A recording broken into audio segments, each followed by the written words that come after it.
Hola, hola. Vamos a empezar hablando sobre las biomoléculas orgánicas. Acompáñame a conocer todo lo que respecta a los carbohidratos. Entonces, ¿qué podemos decir de los carbohidratos? Pues los carbohidratos son la fuente de energía primordial de los seres vivos. Gracias a ellos, el cuerpo puede desarrollar diversas actividades. Sin embargo, su consumo diario debe ser moderado. ¿Qué decimos entonces acerca de los carbohidratos?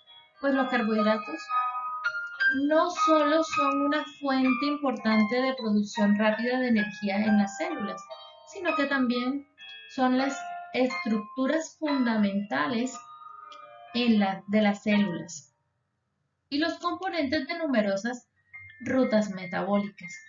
En la actualidad se conoce que los polímeros de azúcares unidos a proteínas y a lípidos son un sistema de codificación de alta densidad. Los seres vivos aprovechan la vasta diversidad estructural de estas moléculas para producir la capacidad informática necesaria para los procesos vitales. Como podemos observar, los carbohidratos tienen una fórmula de CnH2OM. ¿Qué quiere decir esto? Sencillamente que el número de carbono va a estar representado por la letra N y el número de veces en que se representa el hidrógeno y el oxígeno por la letra M. Hay que tener en cuenta algo muy importante y es que por cada átomo de oxígeno van a haber dos átomos de hidrógeno. ¿Qué podemos decir entonces de los carbohidratos?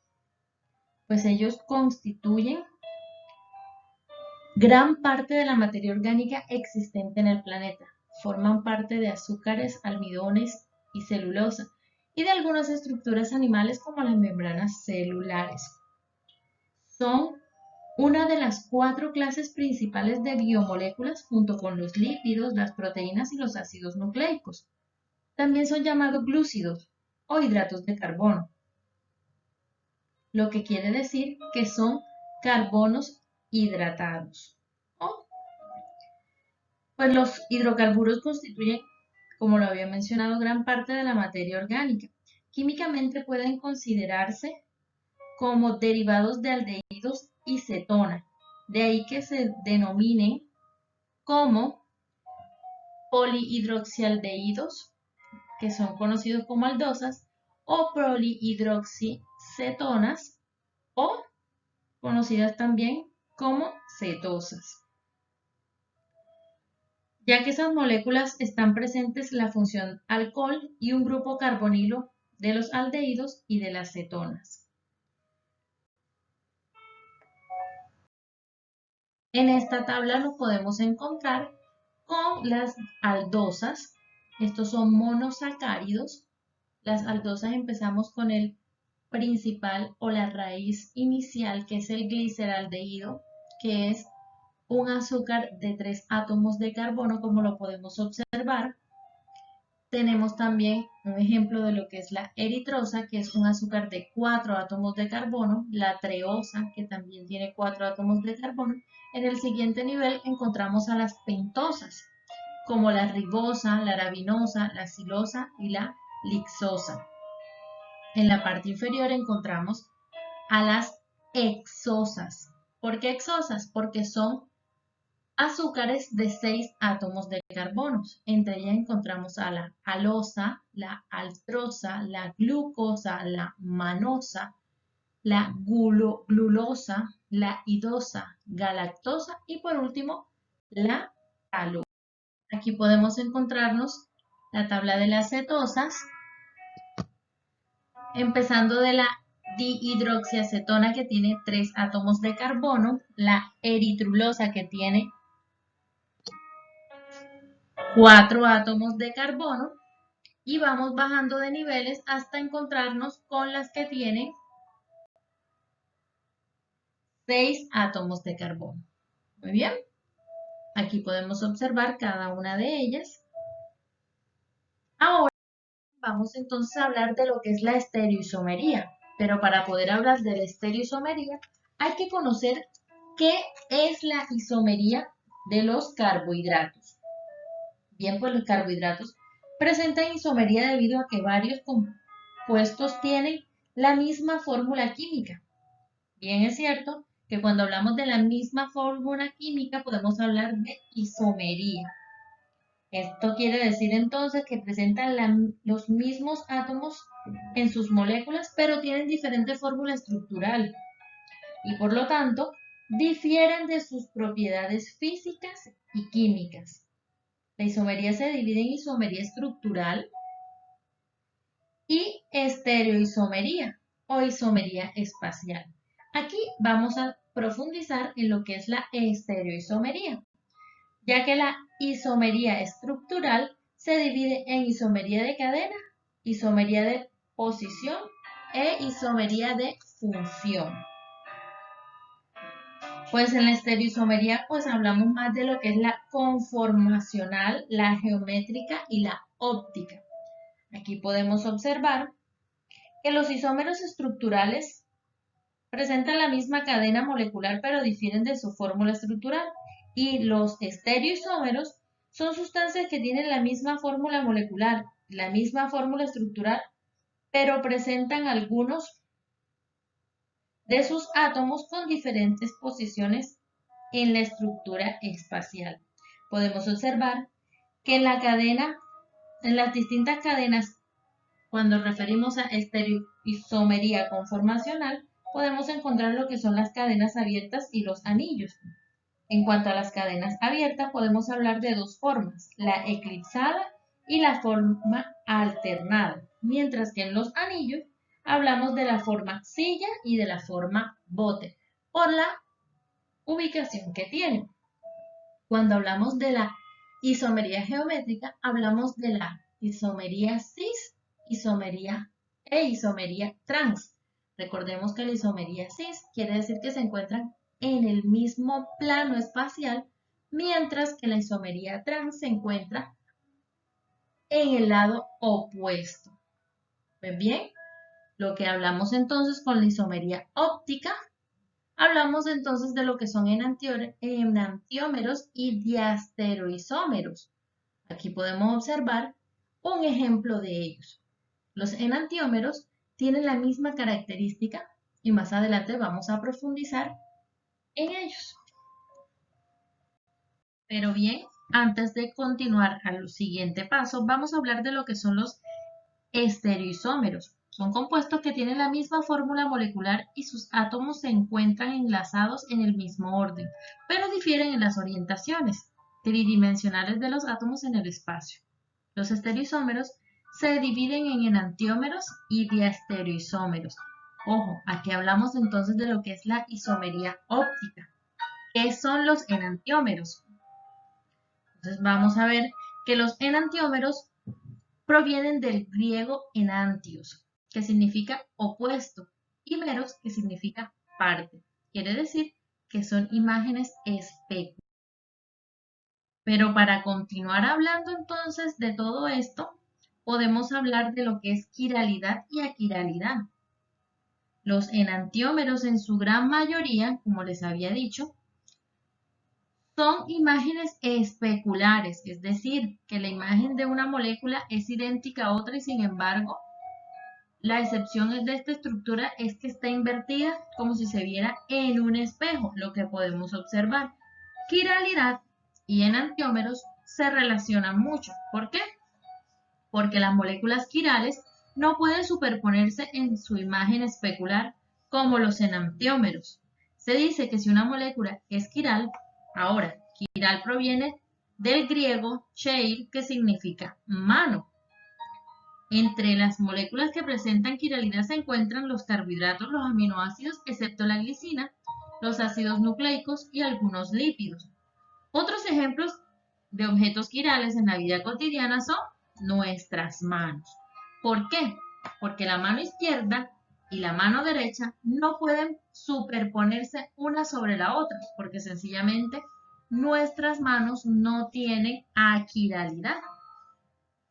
También podemos encontrar un ejemplo de ello sería un par de pies, un par de guantes, un par de zapatos.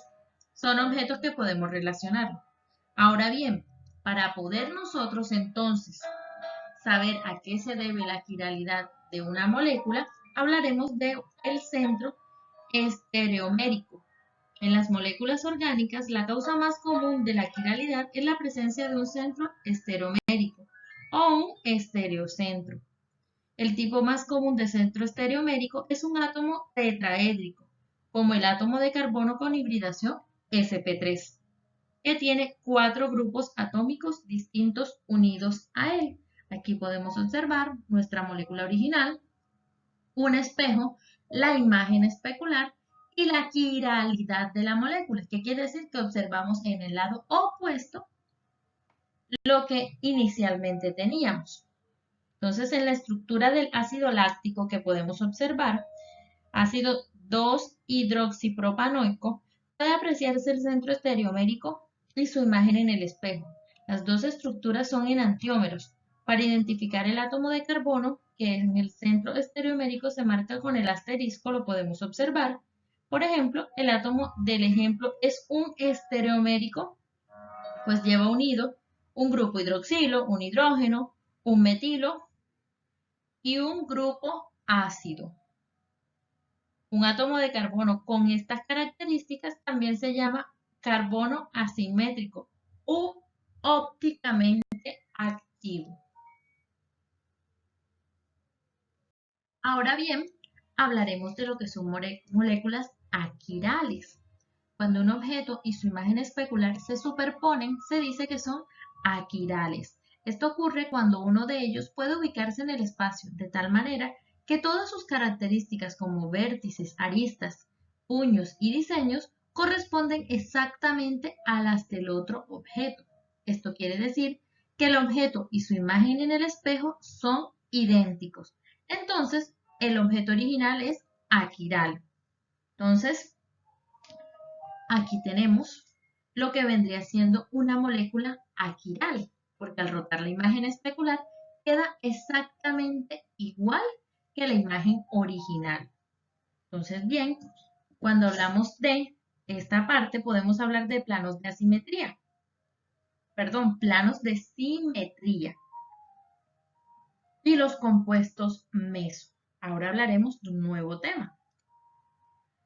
Los compuestos aquirales poseen un plano de simetría interno, que es un plano imaginario que atraviesa el objeto o la molécula y lo divide de tal manera que una mitad de esta reflexión de la otra es la reflexión de la otra. Una mitad es la reflexión de la otra. Por ejemplo, el ácido tartárico, que podemos observarlo en la imagen, posee dos centros estereoméricos ubicados sobre los carbonos 2 y 3. Por tanto, posee 4 estereoisómeros.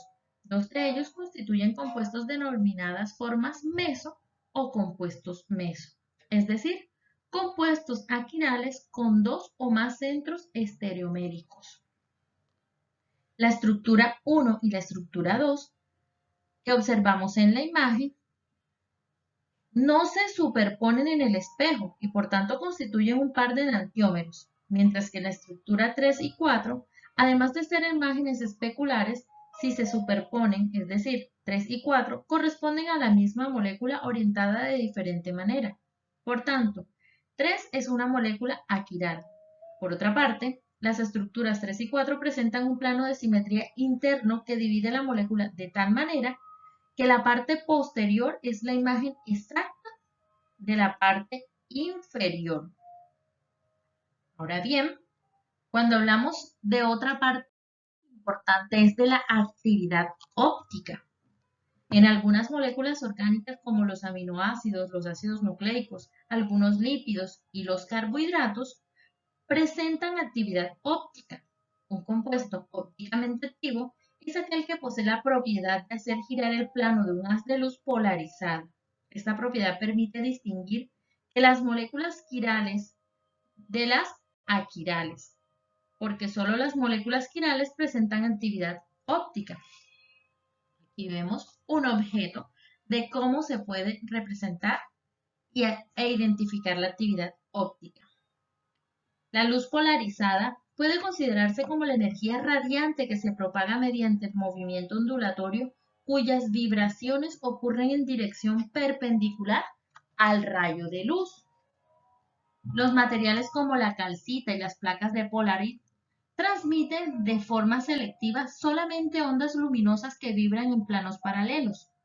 La radiación electromagnética que vibra en una sola dirección sobre un plano es polarizada. Los carbohidratos en solución presentan rotación óptica, es decir, cuando un rayo de luz polarizada atraviesa la solución, experimenta un giro en su plano de vibración. El polarímetro, que es el objeto que estamos aquí observando en la imagen, se utiliza para determinar el valor del ángulo de giro experimentado por la luz que emplea un instrumento llamado polarímetro. Aquí lo observamos. El polarímetro está integrado por una fuente luminosa, un filtro polarizador, una celda o tubo para colocar una muestra, un filtro analizador y un ocular para el observador. Pues bien, aquí podemos observar cada una de sus partes y podemos identificar lo siguiente. Cuando una celda está vacía o contiene una sustancia ópticamente inactiva, la intensidad de la luz que llega al observador alcanza un máximo cuando los ejes polarizantes de los filtros se encuentran paralelos. En cambio, si la sustancia es ópticamente activa, hace girar el plano de polarización de la luz. Esto no pasa a través del analizador y el campo en el ocular se ve oscuro. Entonces hace girar el analizador hasta cuando el campo del ocular quede iluminado de manera uniforme. Para determinar la rotación del ángulo, la determinación del ángulo de rotación óptica, tenemos la formulita que observamos inicialmente. Gracias al número de grados que gira el analizador en un polarímetro, se determina la rotación experimentada por acción de la sustancia ópticamente activa. Una sustancia cuya solución hace girar el plano de luz polarizada hacia la derecha se denomina dextrógira y se simboliza con el signo más, mientras que si lo hace girar hacia la izquierda se denomina levógira. Aquí podemos observar dos especies químicas que tienen la característica levógira y dextrógira. Los enantiómeros del ácido láctico presentan actividad óptica y esto se indica con los signos positivo y negativo, que se encuentran en sus nombres. Sin embargo, las letras D y L no deben confundirse con dextrógiro y levógiro porque no tienen relación con el ángulo de rotación de los isómeros, sino con su nomenclatura. Pero a veces coincide con que algunos isómeros D son dextrógiros y algunos L son levógiros.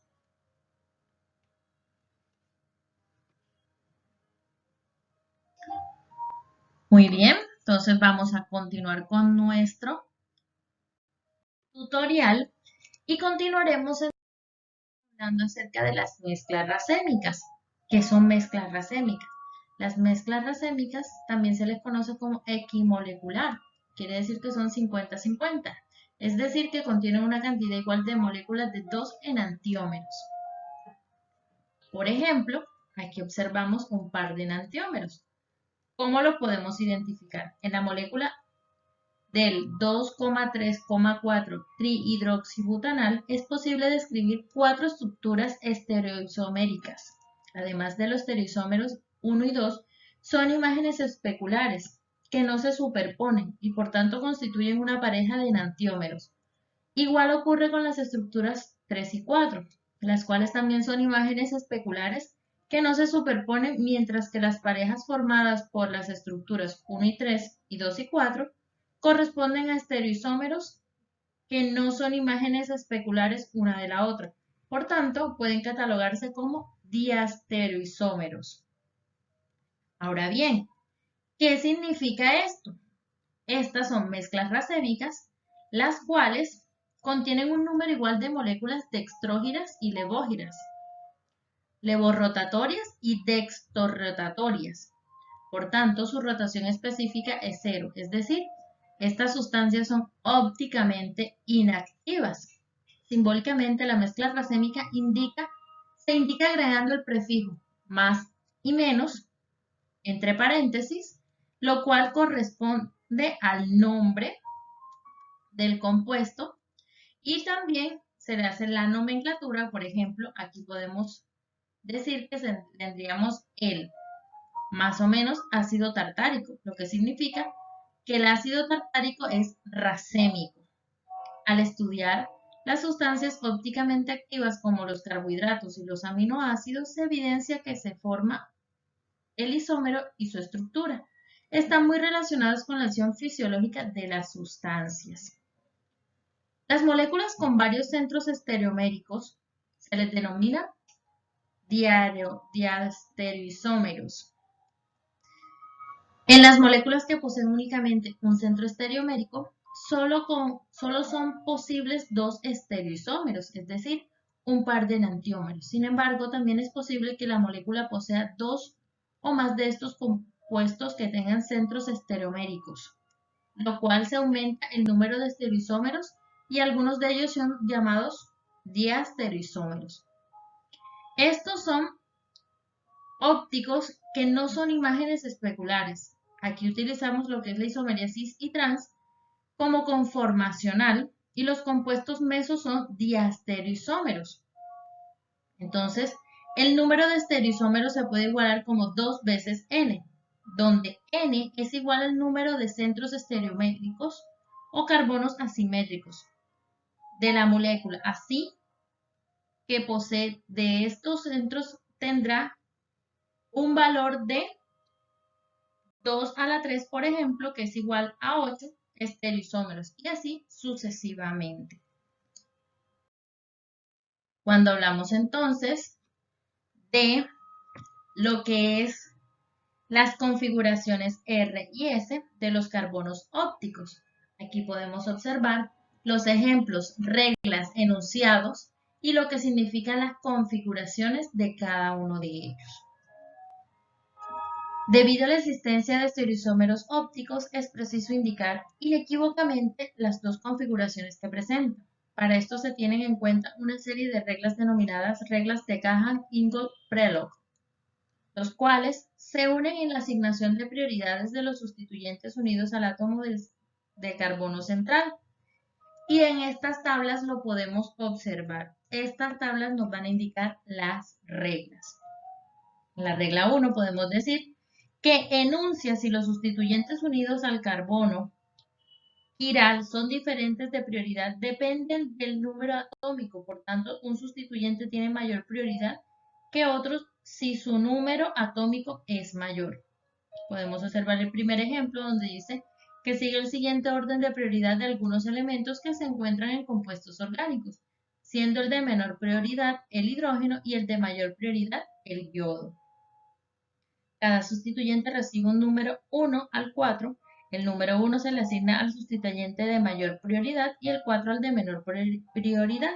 Como podemos observar, el de menor prioridad viene siendo el bromo, seguido del cloro, seguido por el hidrógeno, seguido por el flúor y por último el hidrógeno. En la segunda regla, si hay dos sustituyentes unidos al carbono quiral que son idénticos, se establece una comparación entre los átomos que se encuentran más alejados del centro quiral hasta encontrar una diferencia. En el ejemplo podemos observar, este carbono tiene la característica del carbono señalado con el número 2, tiene una característica de que tiene la segunda prioridad porque enlaza un hidrógeno y a dos átomos de carbono. Y en el siguiente carbono señalado tiene la tercera prioridad porque está enlazando a dos hidrógenos y un átomo de carbono. Seguidamente, en la regla número 3, enuncia lo siguiente. Los dobles y triples enlaces se consideran equivalente al mismo número de átomos unidos por enlace sencillo. Podemos observar que el doble enlace unido a A es igual a los enlaces simples unidos a A. Y un triple enlace que se une a A es igual a tres enlaces simples unidos a la letra A. En la cuarta regla se enuncian los siguientes. Si se mira la molécula de tal modo que queda orientada con un grupo de menor prioridad hacia atrás y se observan tres grupos resultantes. Si la orientación de los tres grupos más importantes es el sentido en las manecillas del reloj, la configuración designada será R, que proviene del latín rectus, que significa derecho. Podemos observar la rotación hasta que el grupo de menor prioridad queda en la parte de atrás y es el enantiómero R. Y el siguiente dice que si la orientación de los tres grupos más importantes es en otra, el sentido contrario a las manecillas del reloj, la configuración se designa S, que proviene del latín sinister, que significa izquierdo. Observamos la rotación y observamos que el grupo de menor prioridad queda en la parte de atrás. Podemos observar al enantiómero S. Si en el momento de asignar la prioridad de los sustituyentes, la estructura de la molécula no está dibujada de manera convenientemente para determinar la configuración R o S, deben intercambiarse de posición los grupos unidos al carbono quiral. Esto debe realizarse dos intercambios por pareja, y aquí observamos la configuración R y la configuración S explicada en la regla número 4. Pero esta que nos dice que para determinar las configuraciones R y S del gliceraldehído que observamos aquí, es importante recordar que deben intercambiarse de posición los cuatro grupos, ya que si hay que solo intercambiar dos grupos, la configuración del átomo quiral también cambia, porque se intercambian los cuatro grupos. Al átomo quiral adopta la configuración original. También debe tenerse en cuenta que el grupo de menor prioridad debe quedar hacia abajo. Ahora hablaremos de la clasificación de los carbohidratos, pero antes de hablar de la clasificación de los carbohidratos, vamos a entrar a hablar también de lo que es las funciones de los carbohidratos. Entonces, la principal función de los carbohidratos es aportar energía a las células. De todos los nutrientes que emplean para obtener energía, los carbohidratos son los que producen una combustión más limpia en las células y dejan menos residuos en el cuerpo. ¿Qué podemos ver? Aquí observamos una imagen donde aparecen algunos carbohidratos que normalmente utilizamos. La nomenclatura de los carbohidratos también es muy importante reconocerla, porque puede nombrarse según las reglas de la IUPAC, pero también puede nombrarse identificando si en la molécula hay una función aldehído o una función cetona, para designar de esta manera el sufijo osa, luego de designar el grupo funcional. Entonces las cetonas usan el término cetosa y los aldehídos usan el término aldosa. Además, cada molécula tiene su propio nombre común, como lo podemos observar. La clasificación entonces de los carbohidratos, también conocidos como sacáridos, se basa en la capacidad para reducirse a azúcares simples mediante hidrólisis. De acuerdo con este criterio, los carbohidratos pueden clasificarse como monosacáridos, disacáridos o polisacáridos. La complejidad de los carbohidratos aumenta según la cantidad de unidades simples que se unan. Por tanto, los monosacáridos están constituidos por moléculas entre 3 y 8 átomos de carbono, que pueden hidrolizarse a unidades más pequeñas que suelen ser dulces. Los disacáridos y los polisacáridos están constituidos por 2 o más monosacáridos. ¿Qué son entonces los monosacáridos? Son compuestos que pueden clasificarse de acuerdo con el número de átomos de carbono que se encuentran en la cadena principal. Si la cadena presenta 3 átomos de carbono se le denomina triosa. Aquí observamos. Si se presentan 4 átomos de carbono se le denominan tetrosas. Si tienen 5 átomos de carbono se les denomina pentosas. Y por último, si tienen 6 átomos de carbono se les denomina hexosas. Aquí podemos observar que las triosas son compuestos muy importantes en el metabolismo muscular y son azúcares básicos con los que se relacionan los monosacáridos. Son derivados del glicerol. C3H8O3. La oxidación de un átomo de carbono terminal produce el gliceraldehído que observamos a la izquierda, mientras que la oxidación del átomo de carbono produce la dihidroxicetona que observamos en la imagen, como se observa entonces en esta imagen, si la podemos observar. Entonces, la estructura del gliceraldehído se encuentra en un centro estereomérico con un carbono asimétrico. Por tanto, este azúcar, una aldosa, puede existir en dos formas ópticamente activas, dextrógira y levógira. La podemos ver en la parte inferior del gliceraldehído. La D-gliceraldehído más, y la L-gliceraldehído. Las estructuras del gliceraldehído con las letras D y L se usan para indicar relaciones estructurales entre dos isómeros. La letra D se emplea para indicar la posición del grupo OH, señalado con rojo, ubicado sobre el carbono asimétrico C2, también señalado por el asterisco. Se encuentra al lado derecho, y la letra L indica el mismo grupo OH se encuentra al lado izquierdo de la estructura, de ahí los nombres D-gliceraldehído y L-gliceraldehído. También tenemos las pentosas, como son la arabinosa, la silosa y la ribosa. Son azúcares de 5 átomos de carbono, 3 de los cuales son asimétricos. En la naturaleza se encuentran formando parte de algunos polisacáridos, los cuales se obtienen por hidrólisis. Por ejemplo, en este caso la arabinosa se encuentra en la goma arábiga y la goma del cerezo. La silosa se obtiene de la hidrólisis de la madera y las mazorcas de maíz. La ribosa, al igual que la desoxirribosa, son pentosas muy importantes porque forman parte de los ácidos nucleicos y se encuentran en el ADN y en el ARN, respectivamente, y son componentes esenciales del citoplasma y los núcleos. Bien, las hexosas, desde el punto de vista biológico, las hexosas resultan ser los monosacáridos más importantes. La mayor parte de los carbohidratos que se emplean como alimento contienen hexosas libres o que forman disacáridos, como son la sacarosa y los polisacáridos como el almidón. Las hexosas son frecuentemente encontradas en los alimentos como forma de la fructosa en las frutas, la glucosa en los vegetales y la galactosa en la leche.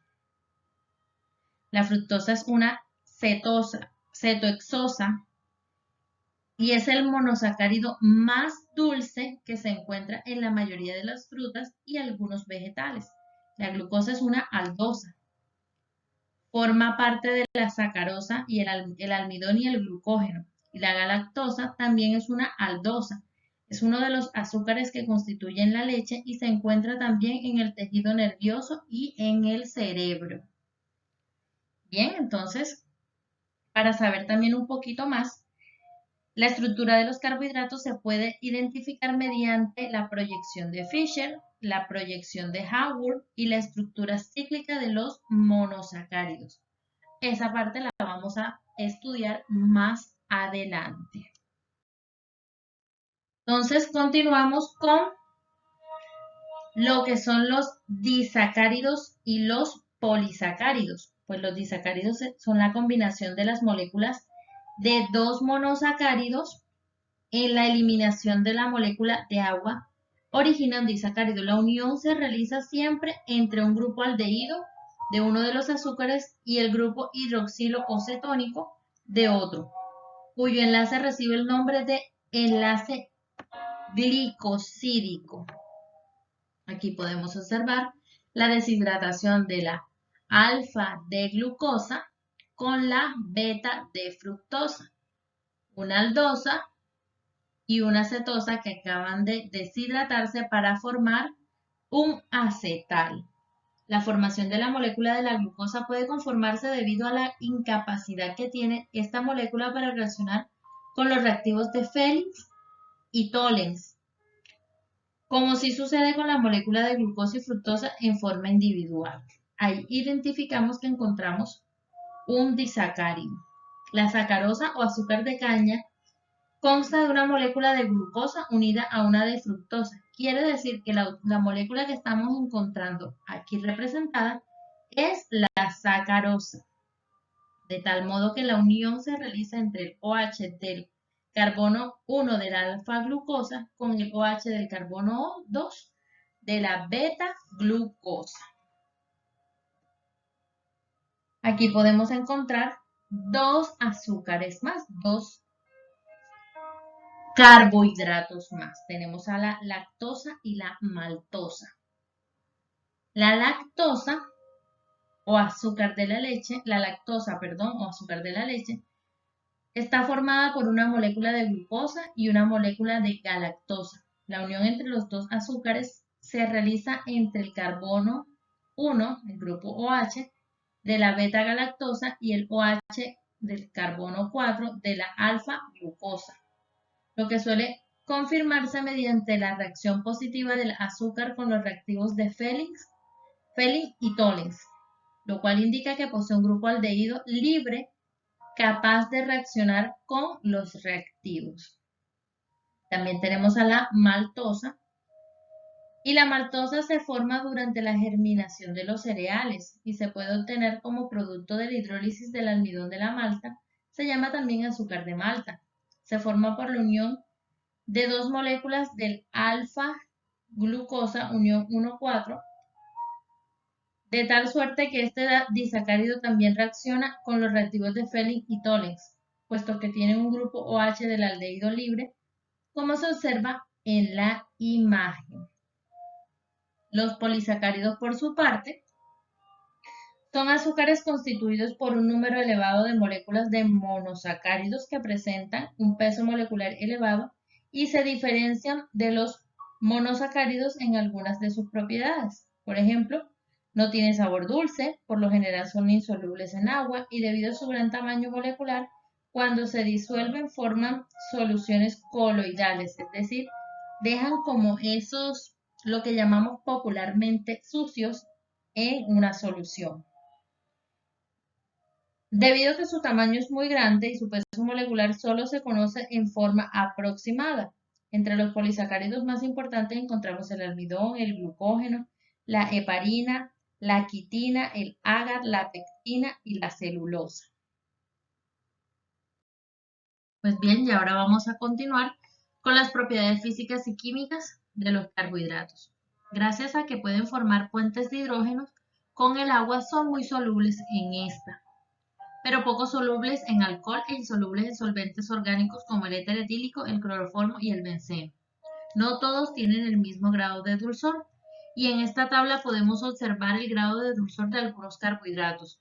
El punto de referencia es la sacarosa, a la que se le ha asignado un valor de 1. Sin embargo, estos valores varían según la concentración de la disolución de la muestra. También tenemos las propiedades químicas, y aquí tenemos la oxidación, la esterificación y la reducción. Observamos en la tabla cada uno de los ejemplos y obviamente la descripción de ellos. En la oxidación, los azúcares que contienen un grado de aldehído potencial o libre a un grupo cetónico en forma de hemiacetal se oxidan con facilidad en solución alcalina. Experimentalmente se usan reactivos de Tollens, Fehling, Benedict para comprobar esta propiedad. Los azúcares que se oxidan mediante estas reacciones se denominan azúcares reductores. Dentro de este grupo se encuentra la glucosa, la fructosa, la galactosa, la lactosa y la maltosa. Esta reacción de esterificación se utiliza en los sistemas biológicos con el ácido fosfórico. Este ácido también puede encontrarse en formas combinadas como el ATP, el trifosfato de adesina o adenosintrifosfato. Esta reacción ocurre entre un átomo de hidrógeno del aldehído y un grupo OH de un monosacárido. Por último, tenemos la reducción de los monosacáridos. El grupo carbonilo de un monosacárido se reduce hasta el grupo hidroxilo al ser tratado con agentes reductores